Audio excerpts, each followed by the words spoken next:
আলহামদুলিল্লাহি রাব্বিল আলামিন ওয়াসসালাতু ওয়াসসালামু আলা সাইয়্যিদিল মুরসালিন আম্মা বা'দ ফাআউযু বিল্লাহি মিনাশ শাইতানির রাজীম বিসমিল্লাহির রহমানির রহিম আসসালাতু ওয়াসসালামু আলাইকা ইয়া রাসূলুল্লাহ ওয়া আলা আলিকা ওয়া আসহাবিকা ইয়া হাবিবাল্লাহ আসসালাতু ওয়াসসালামু আলাইকা ইয়া নবিয়াল্লাহ ওয়া আলা আলিকা ওয়া আসহাবিকা ইয়া নূরাল্লাহ।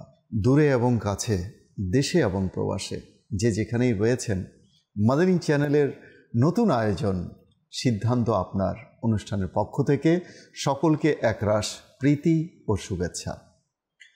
দরুদে পাকের অগণিত ফজিলত রয়েছে। চলুন তোর মধ্য হতে একটি ফজিলত আমরা আমাদের হৃদয়ে কান দিয়ে শ্রবণ করি। যেমনটি মুসান্নাফ আব্দুর রাজ্জাক কিতাবের মধ্যে বর্ণিত, প্রিয় নবী হুজুরে আরবি সাল্লাল্লাহু তাআলা আলাইহি ওয়া আলিহি ওয়াসাল্লাম ইরশাদ করেছেন। কি ইরশাদ করেছেন? তিনি ইরশাদ করেছেন, যার নিকট আমার নাম আলোচনা হলো আর সে আমার উপর দরুদ পড়ল না, সে জুলুম করল। আল আমান ওয়াল হাফিজ। মাদানী চ্যানেলের দর্শক ও শ্রোতা, এই হাদিসে মুবারাকা আমরা যে শুনলাম, এর দ্বারা আমরা কি বুঝতে পারলাম? আল্লাহ নবীর নাম আমরা দিনের মধ্যে অন্তত 10 বার তো শুনি। বাসায় যারা বসে থাকি, আজানের মধ্যে বাক্য পাঠ করা হয়। কি সেই বাক্য?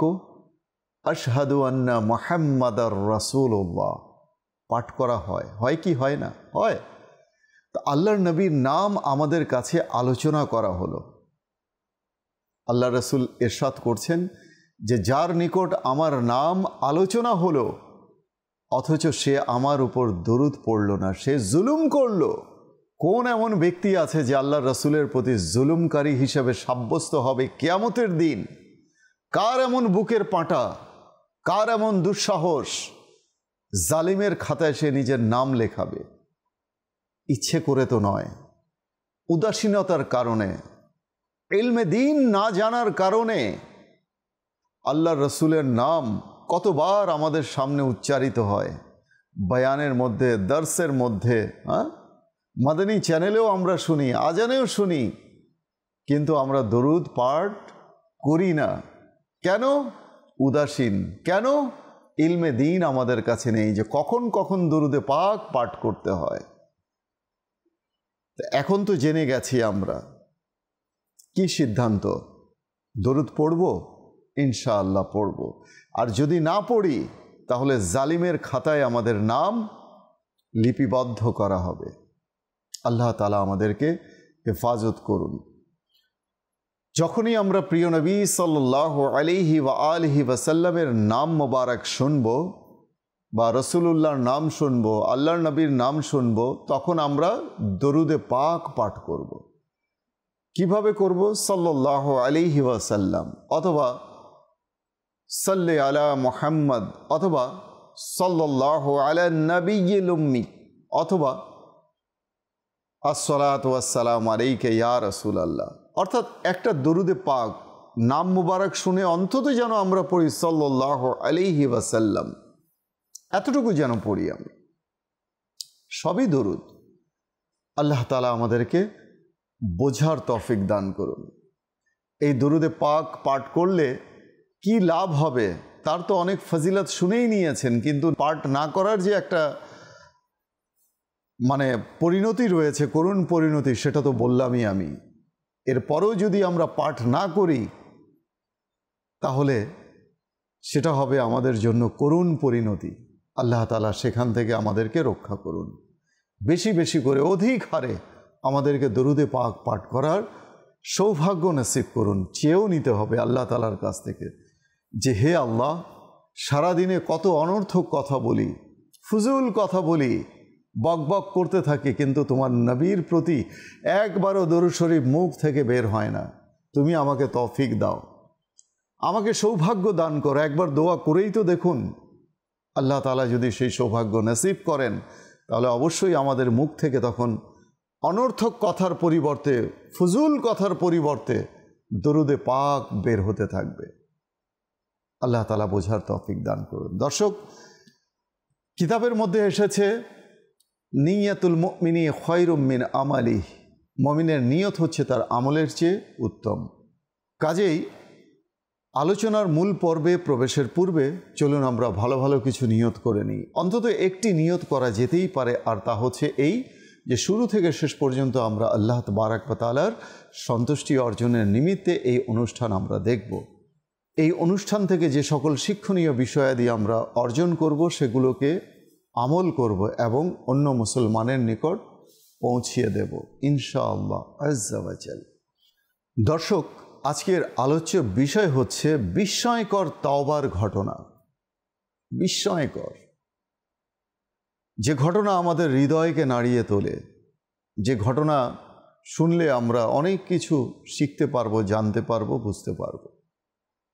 আমাদের জীবনে আমরা কত গুনাহই না করে থাকি, প্রকাশ্যে, গোপনে, নির্জনে, মানুষের সামনে, মানুষের পিছনে গীবত করি, চগলখড়ি করি, মানুষের একজনের আরেকজনের সাথে লাগিয়ে দিচ্ছি, বিবাদ সৃষ্টি করছি, গালমন্দ করছি মানুষকে, চাঁদাবাজি করছি, হুমকি ধামকি দিচ্ছি, মানুষের সাথে প্রতারণার আশ্রয় নিচ্ছি, মানুষকে ঠকাচ্ছি, অর্থ আত্মসাৎ করছি, মিথ্যাচার করছি, মানুষের গোপন বিষয়াদিগুলো প্রকাশ করে গর্হিত গুনাহের কাজ করছি। আমরা গুনাহ করি, মনে রাখি না যে কি করেছি। একটা নেকি করলে সেটা অনেক দিন মনে থাকে, আমি তো অমুক দিন তাহাজ্জুদ পড়েছিলাম রাতের বেলা উঠে। কিন্তু দিনের মধ্যে যে অসংখ্য গুনাহ করছি দিনের বেলা, রাতের বেলা, সে গুনাহগুলো আমরা ভুলে যাই। যখন বান্দা গুনাহের কথা ভুলে যাবে তখন সে তওবা করবে কি করে? সে তো নিজেকে নেককার মনে করবে যে আমি তো কোনো গুনাহই করিনি। এটাই স্বাভাবিক। সে মনে করবে আমার দ্বারা গুনাহ হয়নি, তো তওবা কি করে হবে? শয়তান তো সেই খেয়ালটাই আমাদের মাথায় ঢুকিয়ে দেবে না যে তুমি তো গুনাহ করোনি। অর্থাৎ গুনাহ করে আমরা ভুলে যাই। আজকের একটি ঘটনা ইনশাআল্লাহ এখন থেকে আমাদেরকে আর ভুলাবে না, এখন থেকে ভুলাবে না ইনশাআল্লাহ। চলুন ঘটনার মূল পর্বে আমরা প্রবেশ করি। বনি ইসরাইলের ঘটনা। হযরত সৈয়দনা মুসা কালিমুল্লাহ আলা নবীনা আলাইহিস সালাতু ওয়াস সালামের যুগের এই ঘটনা। বনি ইসরাইলের লোকেরা একবার দুর্ভিক্ষের শিকার হলো। খরা দেখা দিয়েছে, ফসল হচ্ছে না, ফলন হচ্ছে না, পানি নেই। আর পানি না থাকলে ফলন হবে কি করে? চারিদিকে হাহাকার, খাদ্যের অভাব, অনটন লেগে আছে। লোকেরা একত্রিত হয়ে এ বিষয়ে সিদ্ধান্ত নিল যে আমরা চলো হযরত সাইয়েদনা মুসা কালিমুল্লাহ আলা নবীনা আলাইহিস সালাতু ওয়াস সালামের শরণাপন্ন হই, তার দরবারে যাই, তার দ্বারস্থ হই। অতঃপর যে কথা সেই কাজ, সকলে মিলে হযরত সাইয়েদনা মুসা আলা নবীনা আলাইহিস সালাতু ওয়াস সালামের শরণাপন্ন হলো। লোকেরা বলতে লাগলো, হে মুসা আলা নবীনা আলাইহিস সালাতু ওয়াস সালাম, আপনি আপনার প্রভুর দরবারে দোয়া করুন যাতে তিনি আমাদের উপর থেকে দুর্ভিক্ষ সরিয়ে তাঁর রহমত নাজিল করেন, আমরা যেন ফসল ফলাতে পারি, অভাব অনটন যেন আমাদের দূর হয়ে যায়, আর সইতে পারছি না, আপনি দোয়া করুন। হযরত সাইয়েদনা মুসা কালিমুল্লাহ আলা নবীনা আলাইহিস সালাতু ওয়াস সালাম সবাইকে নিয়ে একটি খোলা প্রান্তরে, খোলা আকাশের নিচে চলে গেলেন। সবার চোখে মুখে দুর্ভিক্ষের ছাপ, ঠোঁট মুখ শুকনো, চুল এলোমেলো হয়ে আছে, সঙ্গে পশু পাখি, শিশু, বৃদ্ধ, আবাল বৃদ্ধ বনিতা সবাই রয়েছে। শিশু থেকে নিয়ে বৃদ্ধ পর্যন্ত সবাই উপস্থিত হয়েছে সেই খোলা প্রান্তরে, খোলা মাঠে। তাদের সংখ্যা ছিল কমবেশ প্রায় 70,000, কম বেশি প্রায় 70,000 ছিল তাদের সংখ্যা। হযরত সাইয়েদনা মুসা কালিমুল্লাহ আলা নবীনা আলাইহিস সালাতু ওয়াস সালাম তাদের নিয়ে আল্লাহ তাআলার দরবারে দোয়ার উদ্দেশ্যে দুখানা হাত তুলে দিলেন আর আরজ করলেন, হে আল্লাহ, তোমার রহমতের বৃষ্টি বর্ষণ করো, ফসল উৎপন্ন করে দাও, দুর্ভিক্ষের হাত থেকে আমাদের রক্ষা করো। মাওলা, তুমি যদি রক্ষা না করো, কে আছে আমাদেরকে রক্ষা করবে? কে আমাদেরকে পানি বর্ষণ করবে আমাদের প্রতি? কে আমাদের প্রতি সদয় হবে, দয়া করবে? কিন্তু তারা যতই দোয়া করছে, তাপমাত্রা যেন ততই বৃদ্ধি পাচ্ছে।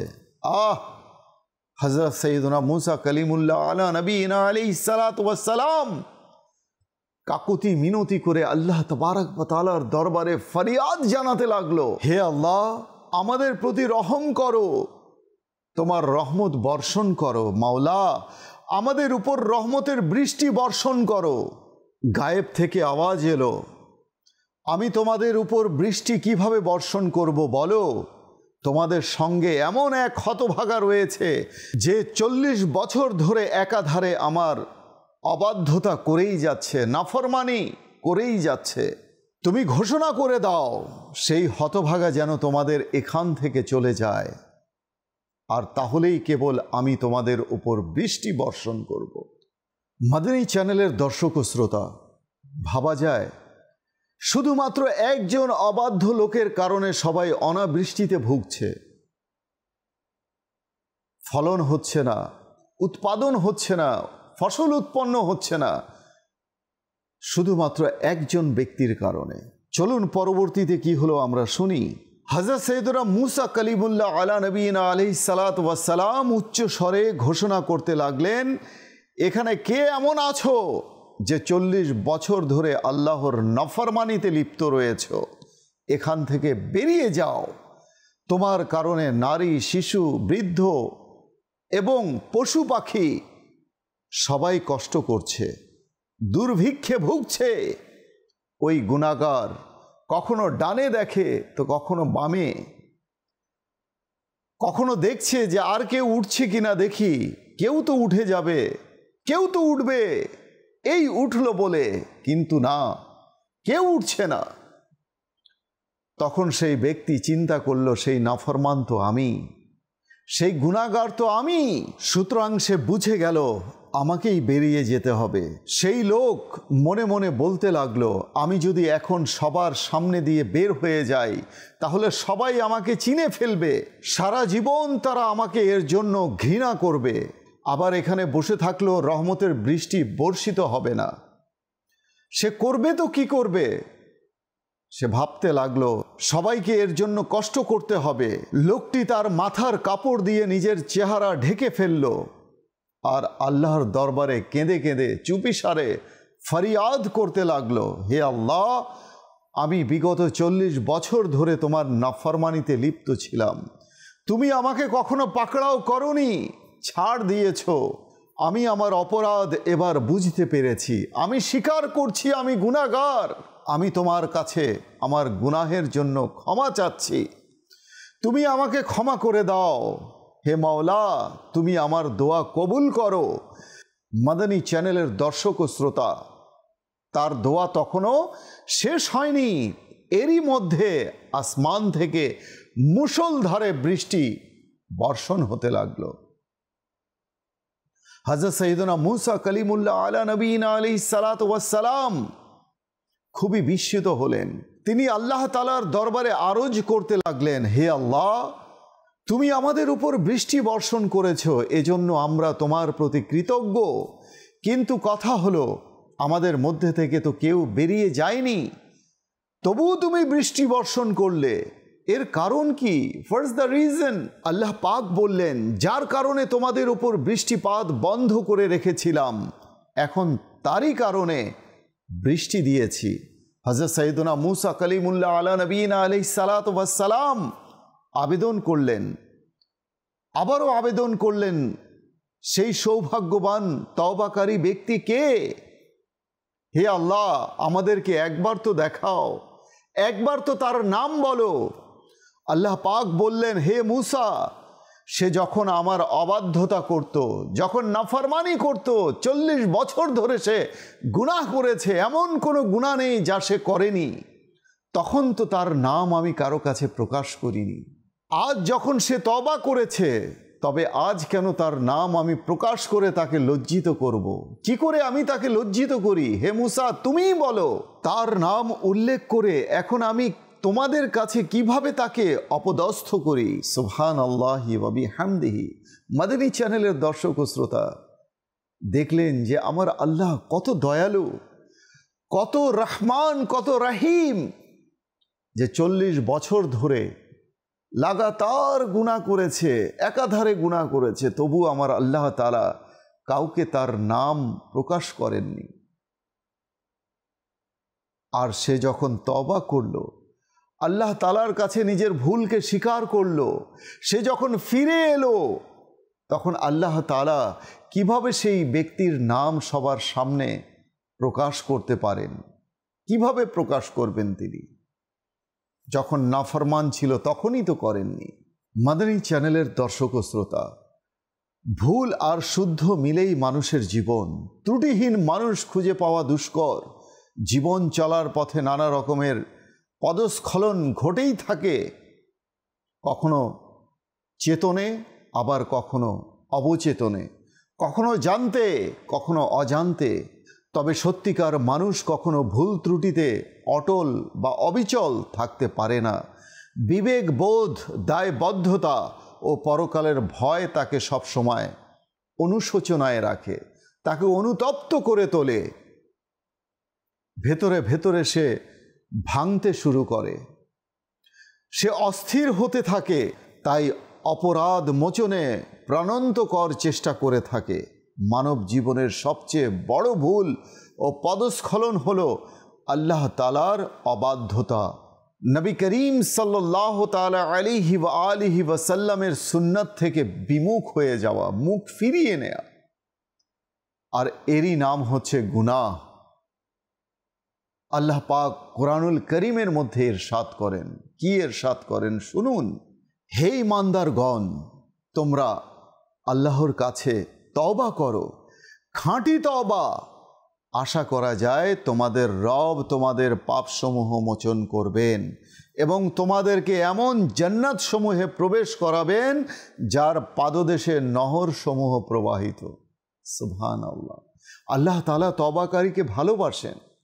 যে ব্যক্তি গুনাহ থেকে ফিরে আসে, তওবা থেকে মুখ ফিরিয়ে নেয়, বিমুখ হয়ে যায়, আল্লাহ তাআলাকে ভয় করে, কাল কিয়ামতের দিন আল্লাহ তাআলার সামনে দণ্ডায়মান হতে ভয় করে, গুনাহ থেকে তওবা করে, সেই ব্যক্তিকে আল্লাহ তাবারক ওয়া তাআলা ক্ষমা করে দেন, তাকে জান্নাতে প্রবেশ করান, এমন জান্নাতে যার পাদদেশে নহর সমূহ প্রবাহিত।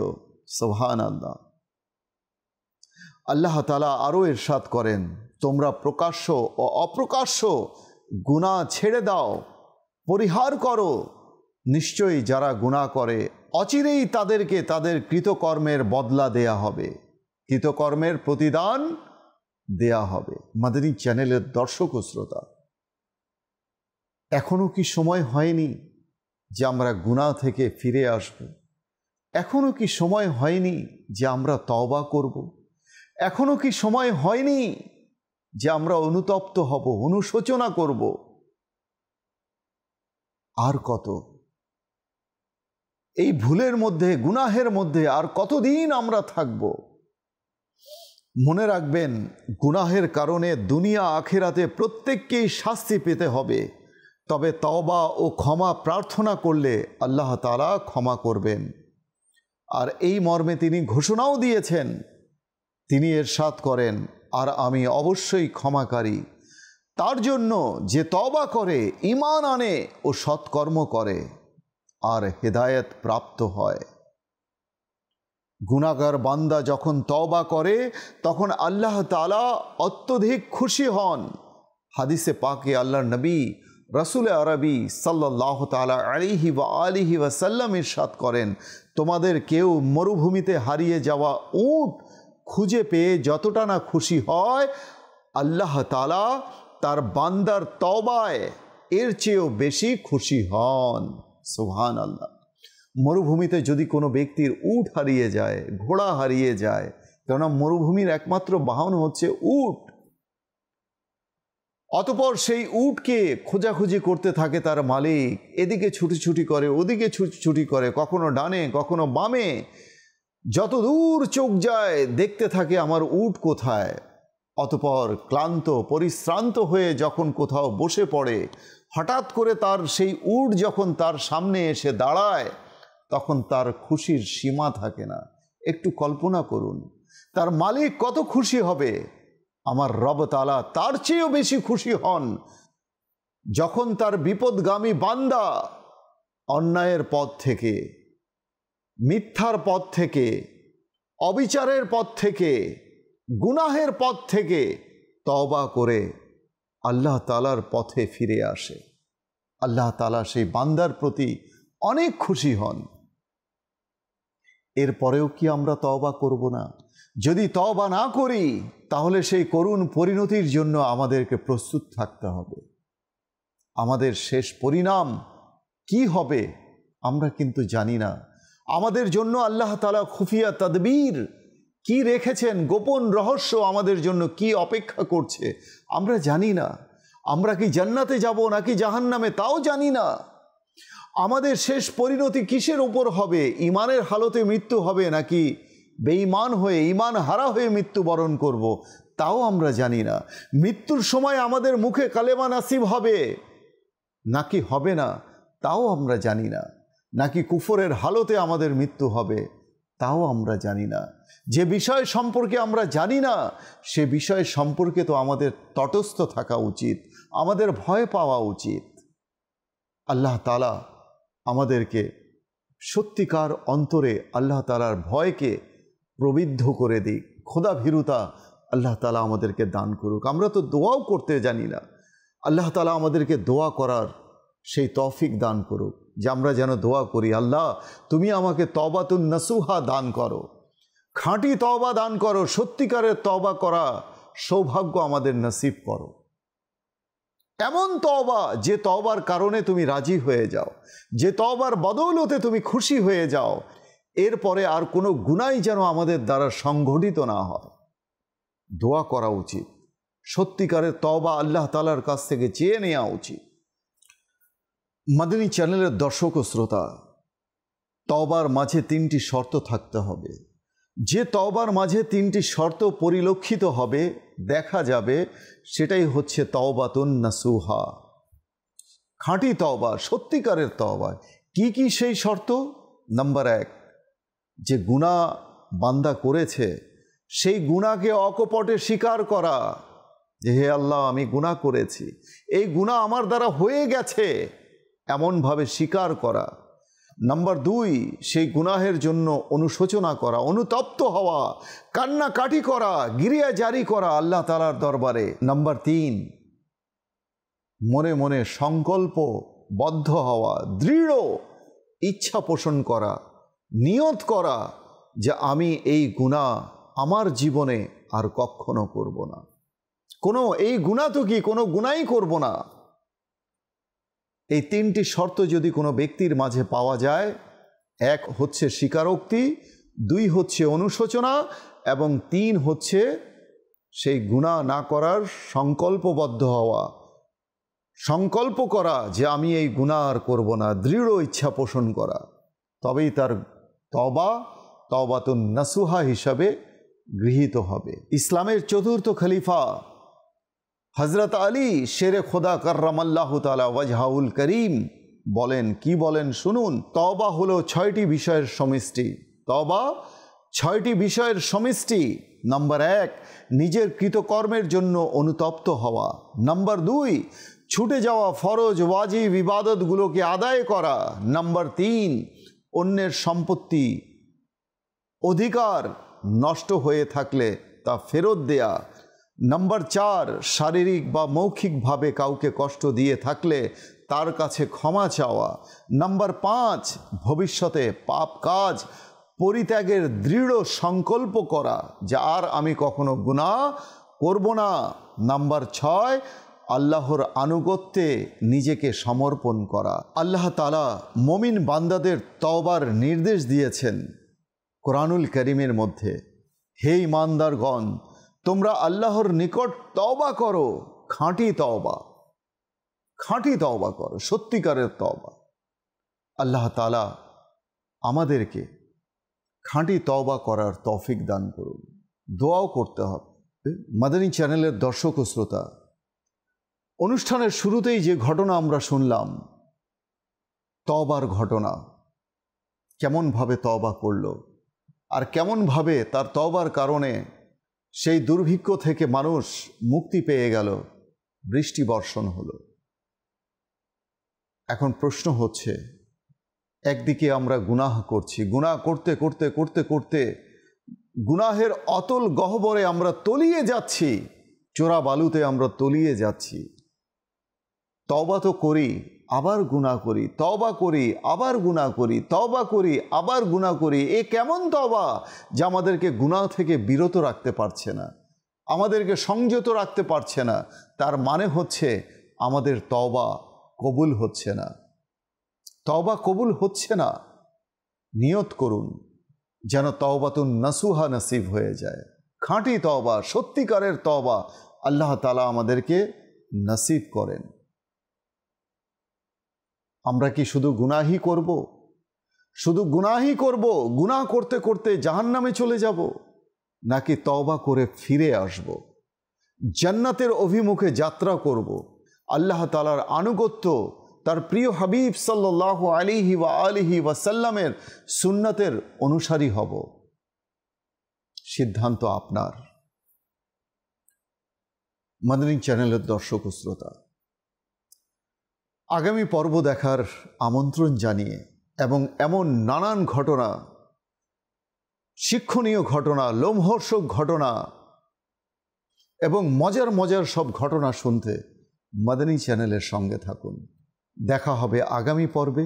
সে পর্যন্ত সবার সুস্বাস্থ্য কামনা করে বিদায় নিচ্ছি। সাল্লু আলাল হাবিব সাল্লাল্লাহু তাআলা আলা মুহাম্মদ সাল্লাল্লাহু আলাইহি ওয়া আলিহি ওয়াসাল্লাম।